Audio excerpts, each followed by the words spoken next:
नमस्कार दोस्तों, स्वागत है आप सभी का हमारे YouTube चैनल सिलेक्शन फोरी में। तो दोस्तों, आज हम इस वीडियो में चर्चा करेंगे राजस्थान कर्मचारी चयन बोर्ड जयपुर एमआरपीएससी बोर्ड अजमेर द्वारा आयोजित करवाई गई पूर्व की परीक्षाओं के प्रश्न जो सामान्य विज्ञान से संबंधित होंगे। और यह सामान्य विज्ञान की प्रश्न श्रृंखला एक है जो आगामी सभी भर्ती परीक्षाओं के लिए अत्यंत महत्वपूर्ण है। तो दोस्तों, अगर आपको वीडियो अच्छा लगे तो वीडियो को लाइक करें, अपने दोस्तों के साथ शेयर करें एवं वीडियो के नीचे कमेंट करें और हमारे चैनल को जरूर सब्सक्राइब करें। तो चलिए शुरू करते हैं आज का वीडियो। पहला प्रश्न है, शुष्क सेल एक तरह का है, ए प्राथमिक सेल, ब द्वितीयक सेल, स लेड एसिड सेल, द इनमें से कोई नहीं। तो शुष्क सेल एक तरह क्या है, प्राथमिक सेल है।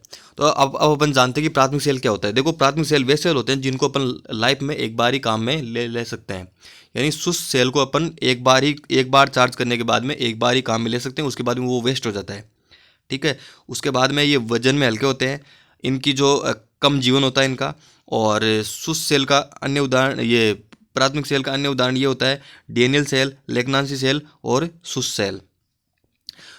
अब बात करते हैं द्वितीयक सेल की। द्वितीयक सेल वे होते हैं जिनको अपन बार बार चार्ज कर सकते हैं। प्राथमिक सेल की अपेक्षा ये वजन में भारी होते हैं, इनकी जो जीवन है वो अधिक होता है, ये लंबे समय तक चल सकते हैं।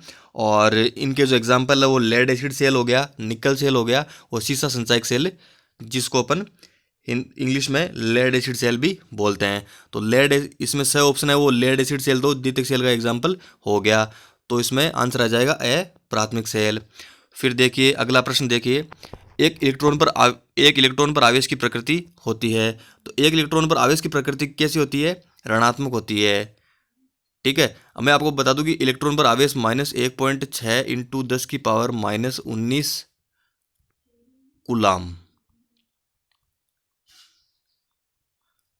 कूलाम में होता है। ठीक है। तो इलेक्ट्रॉन की खोज किसने की थी, जे थॉमसन ने की थी। फिर अपन बात करते हैं धनात्मक प्रकृति होती है प्रोटॉन की, और इसकी खोज की थी गोल्डस्टीन ने। उसके बाद में ऑप्शन सही की ओर आते हैं उदासीन होता है न्यूट्रॉन की खोज की थी जेम्स चैडविक ने। उसके बाद में अगला प्रश्न देखते हैं अपन,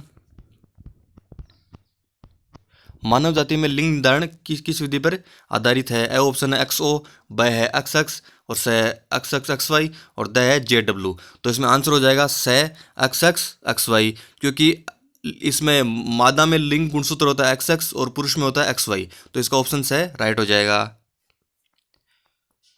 एक चौथा प्रश्न है, एक खाद्य श्रृंखला सर्वदा प्रारंभ होती है, ए उत्सर्जन से, ब अवशोषण से, स प्रकाश संश्लेषण से, द श्वसन से। तो मैं बता दूं एक खाद्य श्रृंखला सर्वदा प्रारंभ होती है प्रकाश संश्लेषण से।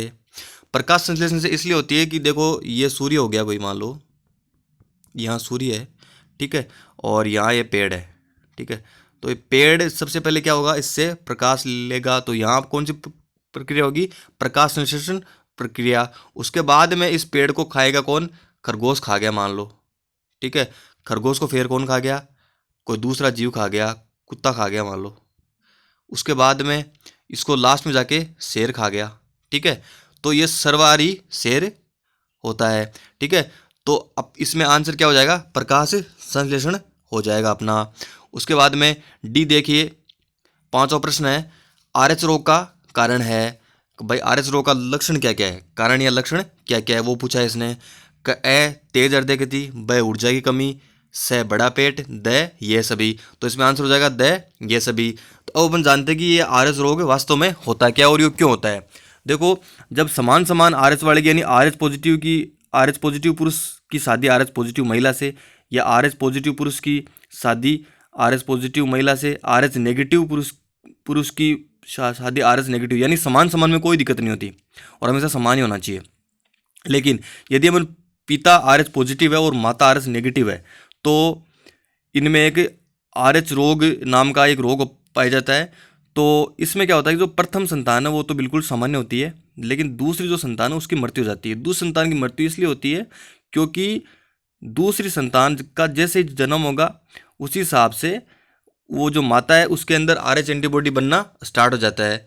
आरएच एंटीबॉडी जैसे ही बनेगा तो वो क्या कर देता है, शिशु की आरबीसी का समूहन कर देता है, जिससे शिशु की क्या हो जाती है, मृत्यु हो जाती है। तो ये हो गया आरएच रोग अपना। उसके बाद अगला प्रश्न देखते हैं, डीएनए अणु से दोनों सूत्र अपने अपने नाइट्रोजन क्षारक द्वारा किस बंध से जुड़े होते हैं। तो मैं बता दूं कि डीएनए अणु के जो नाइट्रोजन क्षारक है इनके मध्य आपस में कौन सा बंध पाया जाता है, आयनिक, ब सल्फाइड, से संयोजक, द हाइड्रोजन। तो इसमें द हाइड्रोजन ऑप्शन सही हो जाएगा कि जो डीएनए के जो नाइट्रोजन क्षारक होते हैं जैसे थाइमिन हो गया, ग्वानिन हो गया, साइटोसिन हो गया, इनके मध्य कौन सा बंध पाया जाता है, हाइड्रोजन बंध पाया जाता है। तो द ऑप्शन राइट हो जाएगा। उसके बाद में अगला प्रश्न देखते हैं, विज्ञान की किस शाखा के अंतर्गत पर्यावरण का अध्ययन किया जाता है। तो ए ऑप्शन है वर्गीकी, ब पारिस्थितिकी, स अनुवांशिकी, द आकारिकी। तो इसमें ऑप्शन ब पारिस्थितिकी राइट हो जाएगा क्योंकि पारिस्थितिकी के अंतर्गत पर्यावरण का अध्ययन किया जाता है। अब जानते हैं बाकी ऑप्शंस के बारे में। वर्गीकी के अंतर्गत किसी जीव जंतु पेड़ पौधों के वर्ग विशेष के बारे में अध्ययन किया जाता है। अनुवांशिकी के अंतर्गत आपको पता है कि किसी पेड़ पौधे या जीव के वंशों का अध्ययन किया जाता है। और आकारिकी के अंतर्गत किसी पेड़ पौधे या जीव जंतु की बाहरी संरचना को देखकर अपन आकार का पता लगाते हैं, तो वो उसमें आकारिकी में अध्ययन इसका किया जाता है। हो गए। उसके बाद में अगला प्रश्न देखते हैं कि शरीर में लाल रुधिर कणिकाओं की कमी को कहते हैं। देखो ए ऑप्शन आ गया ग्लाइसीमिया, ब लिपिडीमिया, स एनीमिया, द थ्रोम्बोसाइटोपिनिया। तो इसमें स ऑप्शन राइट हो जाएगा एनीमिया। एनीमिया के अंदर क्या होता है कि आरबीसी जो रक्त बनाने का काम करती है, लाल रुधिर कणिकाओं की कमी हो जाती है। ठीक है, तो उससे कौन सा रोग होता है, एनीमिया रोग हो जाता है। अब जानते हैं बाकी ऑप्शंस के बारे में। तो ए हो गया ग्लाइसीमिया, यानी रक्त में यदि ग्लूकोज की मात्रा पाई जाती है तो होता है ग्लाइसीमिया। रक्त में यदि लिपिड की मात्रा पाई जाती है तो वो होता है लिपिडीमिया। और ये हो गया आरबीसी कमी से एनीमिया हो गया। उसके बाद में द ऑप्शन हो गया थ्रोम्बोसाइटोपिनिया। थ्रोम्बोसाइटोपिनिया क्या होता है कि रक्त में यदि प्लेटलेट्स की कमी हो जाए, बहुत अधिक मात्रा में यदि प्लेटलेट की कमी हो जाए तो वहाँ कौन सा रोग होता है, थ्रोम्बोसाइटोपिनिया। पीनिया का मतलब हमेशा क्या होता है, कमी से होता है। उसके बाद अगला प्रश्न देखिए, वाटसन एवं क्रिक ने डीएनए के मॉडल को प्रस्तावित किया। तो देखिए सबसे पहले तो मैं आपको बता दूं कि वाटसन एवं क्रिक ने एक डीएनए का मॉडल दिया था जिसको क्या बोलते हैं, डबल हेलिक्स मॉडल, द्विकुंडलित मॉडल बोलते हैं। डबल हेलिक्स या द्विकुंडलित मॉडल इन्होंने दिया था। और वो कौन से वर्ष में दिया था, 1953 में दिया था। और इसके बाद में इनको कौन सा पुरस्कार मिला था, नोबेल पुरस्कार भी मिला था। अगला प्रश्न देखते हैं। देखो जीएमओ का पूरा नाम पूछा है तो इसमें देखो ए ऑप्शन है अनुवांशिक उत्परिवर्ती जीव, और ब है अनुवांशिक आधुनिक जीव, स है अनुवांशिक रूपांतरित जीव और द है इनमें से कोई नहीं। तो इसमें स ऑप्शन आ जाएगा अनुवांशिक रूपांतरित जीव, genetically modified organism, genetically modified organism. तो इसमें स ऑप्शन ये राइट हो जाएगा। उसके बाद अगला प्रश्न देखते हैं, निम्न में से कौन सा रोग जीवाणु द्वारा होता है। तो देखो ए ऑप्शन है पोलियो, ब हीमोफीलिया, स टाइफाइड, द फाइलेरियासिस। तो इसमें द ऑप्शन राइट हो जाएगा टाइफाइड। टाइफाइड रोग ऐसा हो जो जीवाणु द्वारा होता है और ये सोल्मोनेला टाइफी नामक जीवाणु से होता है। ठीक है। पोलियो आपको पता है वायरस से होता है, पोलियो वायरस से। हीमोफीलिया एक अनुवांशिक रोग है, ठीक है, जिसमें रक्त का थक्का नहीं बनता है। फाइलेरियासिस ये होता है परजीवी से और इसको हाथी पांव रोग भी कहते हैं। इसमें दाके नुमा एक संरचना बनती है और इससे रोग आगे फैलता है। फिर चलिए अगले प्रश्न की ओर चलते हैं। शरीर में किस हार्मोन की कमी से मधुमेह रोग होता है या जिसको शुगर बोलते हैं अपन। तो ए ऑप्शन है थायरोक्सिन, ब इंसुलिन, स एड्रेनलिन, द ये सभी। तो मैं बता दूं कि इसका ऑप्शन ब राइट हो जाएगा इंसुलिन। इंसुलिन की कमी से मधुमेह रोग हो जाता है। ठीक है।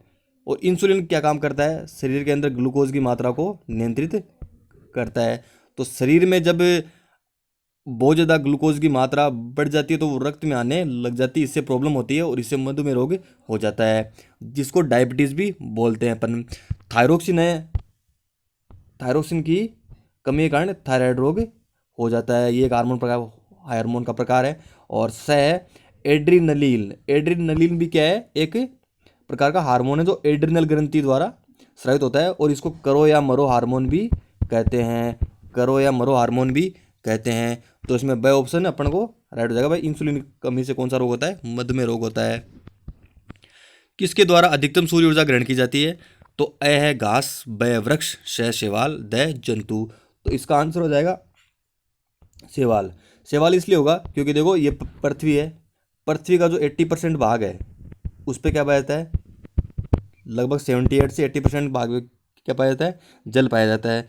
तो जल में आपको पता है शैवाल पाए जाते हैं और शैवाल है वो प्रकाश संश्लेषण क्रिया करते हैं सूर्य के साथ में। तो इसका आंसर हो जाएगा अपने शैवाल हो जाएगा। भाई सर्वाधिक उपस्थिति इन्हीं की है वातावरण में, तो इसका आंसर सवाल हो जाएगा। फिर अगले प्रश्न की ओर चलते हैं अपन। 14वां प्रश्न है, निम्न में से भौतिक परिवर्तन का उदाहरण है। ए कागज का फटना, ब जल का बर्फ बनना, स पेड़ को काटना, द उपरोक्त सभी। तो देखो इसका आंसर हो जाएगा उपरोक्त सभी। अब जानते हैं कि भौतिक परिवर्तन क्या होता है। भौतिक परिवर्तन वो होता है कि जैसे कोई अभिकारक है ना, अभिकारक कोई भी रासायनिक अभिक्रिया उसमें अभिकारक उत्पाद में अगर चेंज हो रहा है और इस उत्पाद में मूल पदार्थ की उपस्थिति हो, जैसे कागज फट गया उसके बाद में भी उसमें कागज की उपस्थिति है, तो वो क्या है, भौतिक परिवर्तन है। और इस उत्पाद से वापस अपन अभिकारक बना सकते हैं। ठीक है, जैसे कागज फट गया तो उसको वापस अपन कागज में परिवर्तित कर सकते हैं, बिल्कुल। उसके बाद में ब ऑप्शन है, जल का बर्फ बनना। अब देखो जल बनेगा बर्फ, ठीक है, तो बर्फ को अपन गर्म करके वापस जल बना सकते हैं। ठीक है, तो अपन मूल पदार्थ की प्राप्ति अपन को हो रही है और इसके रासायनिक संगठन में कोई परिवर्तन नहीं हो रहा। उसके बाद में पेड़ को काटना, पेड़ को अपन काटेंगे तो यहाँ अपन को मेन मोटिव है कि लकड़ी होती है पेड़ में। ठीक है, पेड़ को काटने के बाद भी लकड़ी उसमें उपस्थित रहती है, उसके रासायनिक संगठन में कोई परिवर्तन नहीं होता है, तो यह भी भौतिक परिवर्तन हो गया। तो इसका आंसर हो जाएगा उपरोक्त सभी। अगले प्रश्न की ओर चलते हैं। चूने के पानी में कार्बन डाइऑक्साइड गैस प्रवाहित करने पर चूने का पानी हो जाता है। तो ए ऑप्शन है दूधिया, ब चांदी के रंग जैसा, स चमकीला, द सुनहरा। तो इसका ऑप्शन ए राइट हो जाएगा, दूधिया। देखो चूने के पानी में यदि अपन चूने के पानी में CO2 गैस प्रवाहित करते हैं, ठीक है, तो यहाँ क्या प्राप्त होता है, CaOH का होल ट्वाइस, यानी कैल्शियम हाइड्रोक्साइड। कैल्शियम हाइड्रोक्साइड बनता है और इससे चूने का रंग कैसे हो जाता है, चूने के पानी का रंग दूधिया हो जाता है। तो ऑप्शन इसमें राइट हो जाएगा, बाकी सारे ऑप्शन गलत है। अब देखिए 16 प्रश्न है, एक रासायनिक अभिक्रिया में उत्प्रेरक प्रयुक्त किया जाता है। देखो मैं आपको बताता हूँ, जैसे अपन इसमें एग्जाम्पल से समझेंगे कि उत्प्रेरक वास्तव में काम क्या करता है, उत्प्रेरक वास्तव में है क्या। ठीक है, तो देखो अभिकारक है यहाँ पे, चलो अपन हेबर प्रक्रम लेते हैं जिससे अमोनिया गैस बनाते हैं अपन। तो देखो N2 + 3H2 इन फेरस उत्प्रेरक यहाँ पे काम में लेंगे अपन, और ये 2NH3 में चेंज हो जाएगा। तो यहाँ पे क्या बन गई हमारे पास, अमोनिया गैस बन गई।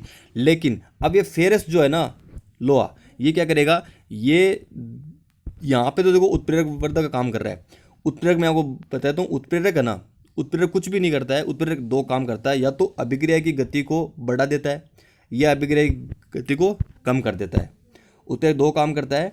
यदि उत्प्रेरक अभिक्रिया की गति बढ़ाता है तो उसको क्या क्या बोलते हैं, उत्प्रेरक वर्धक, उत्प्रेरक वर्धक बोलते हैं उसको। ठीक है, और उत्प्रेरक यदि अभिक्रिया की गति को कम करता है तो उसको क्या बोलते हैं, उत्प्रेरक विष, क्या बोलते हैं, उत्प्रेरक विष बोलते हैं। ठीक है, तो अब ये प्रश्न क्या है कि एक रासायनिक अभिक्रिया में उत्प्रेरक प्रयुक्त किया जाता है तब क्या होता है। देखो ए ऑप्शन है, उत्पाद की मात्रा प्रभावित होती है, ब सक्रिय ऊर्जा प्रभावित होती है, स अभिक्रिया की मात्रा प्रभावित होती है, द अभिक्रिया की तापीय धारिता प्रभावित होती है। तो मैं वो बता दूं कि देखो किसी भी रासायनिक अभिक्रिया में अगर अपन उत्प्रेरक काम में लेते हैं तो ना तो उसे उत्पाद की मात्रा प्रभावित होती है, ना उससे अभिकारक की मात्रा प्रभावित होती है, और ना ही उसकी तापीय धारिता प्रभावित होती है। कोई प्रकार का फर्क नहीं पड़ता, जितना अपन अभिकारक ले रहे हैं उतना ही अपन को उत्पाद मिलेगा। लेकिन होगा क्या वास्तव में, जब अपन किसी रासायनिक अभिक्रिया में उत्प्रेरक प्रयुक्त करते हैं तो उसकी सक्रिय ऊर्जा में उत्प्रेरक वो कमी कर देता है। ये आप ध्यान रखें, अगर किसी भी रासायनिक अभिक्रिया में अगर अपन उत्प्रेरक काम में ले रहे हैं तो उसकी सक्रिय ऊर्जा में वो कमी कर देता है, जिससे वो अभिक्रिया वो जल्दी पूर्ण हो जाती है। तो सक्रिय ऊर्जा उसकी प्रभावित होती है, तो ब ऑप्शन राइट हो जाएगा। उसके बाद में 17वां प्रश्न है, जब आवर्त सारणी में ऊपर से नीचे की ओर आते हैं तो सार धातुओं का आकार क्या होता है। ए ऑप्शन है बढ़ता है, ब कम होता है, स कोई परिवर्तन नहीं, द या तो बढ़ता है या कम होता है। तो इसमें ऑप्शन ए राइट हो जाएगा। देखो आवर्त सारणी में आपको पता है ये वर्ग होते हैं, और सार धातु कौन सी होती है, एस ब्लॉक वाली। ठीक है, अब इसमें वर्ग में ऊपर से नीचे की ओर आएंगे ना तो क्या होता है, इसमें सार धातु का आकार बढ़ता है, क्योंकि सार धातु का आकार इसमें बढ़ता है, इसलिए इसमें आंसर ए राइट हो जाएगा। चलिए अगले प्रश्न की ओर चलते हैं अपन। अगला प्रश्न है, कौन सा उदाहरण थर्मोसेटिंग बहुलक का है। तो अब अपन जानते हैं पहले कि भाई बहुलक है ये वास्तव में क्या चीज़ है? बहुलक है ये बहुत सारे एकल इकाइयों का बना हुआ होता है और ये बहुत ही इसमें अनलिमिटेड इकाइयाँ होती है। ठीक है, देखिए ये बहुलक है वो दो प्रकार का होता है। एक तो होता है थर्मोप्लास्टिक, एक तो होता है एक मिनट, थर्मोप्लास्टिक। थर्मोप्लास्टिक देखो वे बहुलक होते हैं जिनको अपन बार बार गर्म करके नए नए सांचे में डाल सकते हैं। अपन जितनी बार चाहें उतनी बार उनके आकार में परिवर्तन अपन कर सकते हैं। तो थर्मोप्लास्टिक में देखो पॉलीथीन आ गया, पीवीसी आ गया, और ये दोनों इस ऑप्शन में से आ गए। ठीक है, अब थर्मोसेटिंग दूसरा प्रकार का कौन सा आ गया? थर्मोसेटिंग बहुलक। थर्मोसेटिंग बहुलक क्या होता है कि जैसे मैंने एक बार उसको, थर्मोसेटिंग बहुलक वो होता है कि मैंने मान लो बेकेलाइट ले लिया। ठीक है, बेकेलाइट को एक बार मैंने रूपांतरित कर दिया, उसके आकार में परिवर्तन मैंने कर दिया। अब मैं दोबारा इस बेकेलाइट को मैं जैसे ही मैं इसका रूप परिवर्तन करने की कोशिश करूंगा तो ये क्षणभंगुर इसकी प्रकृति हो जाती है और ये टूट जाता है। इसलिए थर्मोसेटिंग बहुलक मतलब सेटिंग मतलब सेट, यानी एक जगह सेट हो गया, एक बार गर्म करने के बाद वो सेट ही हो गया। ठीक है, प्लास्टिक मतलब बार बार अपन चेंज कर सकते हैं। ठीक है, तो थर्मोसेटिंग वे बहुलक होते हैं जिनके आकार में केवल अपन एक बार परिवर्तन कर सकते हैं और उनको बार बार गर्म करके बार बार अपन अगर चेंज करते हैं, कोशिश करते हैं ऐसा, तो वो टूट जाते हैं। तो इसका आंसर बेकेलाइट से ऑप्शन हो जाएगा, क्योंकि पॉलीथीन देखो ये थर्मोप्लास्टिक है, पीवीसी थर्मोप्लास्टिक है, और से ऑप्शन बेकेलाइट ये थर्मोसेटिंग है, और द का तो कोई मतलब ही नहीं है। उसके बाद अगले प्रश्न की ओर चलते अपन कि प्लास्टर ऑफ पेरिस का रासायनिक सूत्र है। देखो प्लास्टर ऑफ पेरिस का अपन को पता है CaSO4 × 12H2O होता है। ठीक है, अब देखते हैं CaSO4 × 2H2O ये होता है जिप्सम का सूत्र। ठीक है, और ये दोनों वैसे नहीं आएगा, इनमें से कोई नहीं वैसे नहीं आएगा। अगला और लास्ट प्रश्न है कि कौन सा पदार्थ क्लोरीन के साथ गर्म करने पर ब्लीचिंग पाउडर देता है? तो ए ऑप्शन है त्वरित चूना, ब बुझा हुआ चूना, स चूना पत्थर, द जिप्सम। तो बुझा हुआ जो चूना होता है ना, वो अगर अपन उसकी क्लोरीन के साथ अभिक्रिया कराते हैं Cl2 के साथ, तो ये किस में चेंज होगा? CaOCl2, जिसको ब्लीचिंग पाउडर भी बोलते हैं और विरंजक चूर्ण भी बोलते हैं। इसका काम क्या होता है कि ये पानी के शुद्धिकरण में काम में आता है। तो दोस्तों आज का अपनी सामान्य विज्ञान प्रश्न श्रृंखला 1 यहीं पे अपन समाप्त करते हैं, और अगले वीडियो में अपन इसको कंटिन्यू करेंगे। तो दोस्तों नीचे एक आपके लिए एक सरप्राइज प्रश्न दिया हुआ है, इसका उत्तर आप कमेंट में जरूर देवें और इसका उत्तर मैं अगले वीडियो में बताऊंगा। तो वो प्रश्न इस प्रकार है कि एक प्रिज्म में निम्नलिखित में से कौन सा रंग सबसे अधिक विचलित होता है? तो देखो ए नीला, ब हरा, स नारंगी, द पीला। तो इस प्रश्न का आंसर है वो आप मेरे को कमेंट में देवें, और इसका जो आंसर है मैं आपको अगले वीडियो में बताऊंगा। वीडियो को स्किप मत कीजिए, आगे बहुत ज़रूरी सूचना आपके लिए वो मैं देने जा रहा हूँ। दोस्तों अगर आपको मेरा वीडियो अच्छा लगा हो तो हमारे वीडियो को लाइक करें, अपने दोस्तों के साथ शेयर करें, और हमारे चैनल को जरूर सब्सक्राइब करें और बेल आइकन को जरूर दबाएं, ताकि आने वाली सभी वीडियो को नोटिफिकेशन आपको सबसे पहले मिले।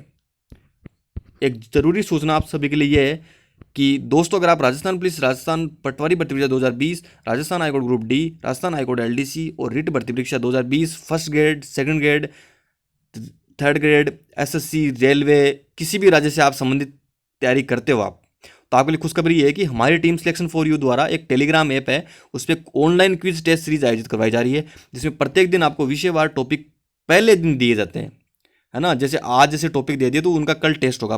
ठीक है, और उनका एक फिक्स समय सारणी है, और उसी प्रकार से अभी भी यहाँ पे बहुत सारे लोग ऐसे हैं जो निरंतर तैयारी कर रहे हैं।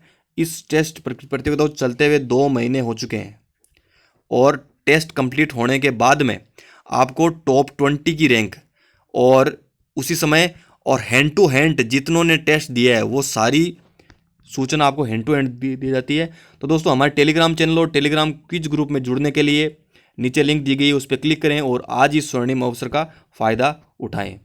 Thanks for watching video. अगर मेरा वीडियो अच्छा लगा हो तो वीडियो को लाइक करें, अपने दोस्तों के साथ शेयर करें, वीडियो नीचे कमेंट करें, और जो प्रश्न सरप्राइज प्रश्न पूछा है उसका आंसर जरूर देवें, ताकि मैं अगले वीडियो में उसको क्लेरिफाई पूरी तरीके से कर दूंगा कि भाई इसका आंसर ये होता है और वैसे वो कैसे होगा। तो दोस्तों धन्यवाद, मिलते हैं अगले वीडियो में।